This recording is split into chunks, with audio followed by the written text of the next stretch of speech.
இப்போ ஒரு விரதம் 100 மணி நேர விரதம், உணவே உட்கொள்ளாம நீர் மட்டுமே, அங்கங்க ஏதோ எலக்ட்ரோலைட் அப்படி இப்படின்னு சமாளிச்சு முடிச்சாச்சு. அப்படிங்கிறப்ப, அடுத்த 1 வாரம் எவ்வளவு முக்கியமானது?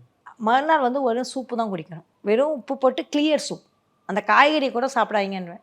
ஏன்னா, நீங்க உடல் வயிறோட தசை இருக்கும். 6 நாளா வேலை செய்யல. 6 நாள்னா கிட்டத்தட்ட எத்தனை?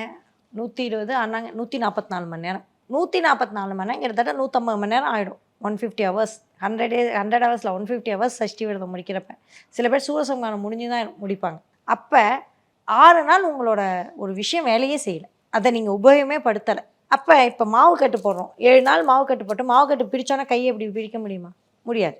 கொஞ்சம் கொஞ்சமா, கொஞ்சம் கொஞ்சமா, கொஞ்சம் கொஞ்சமா பண்ணுவோம்.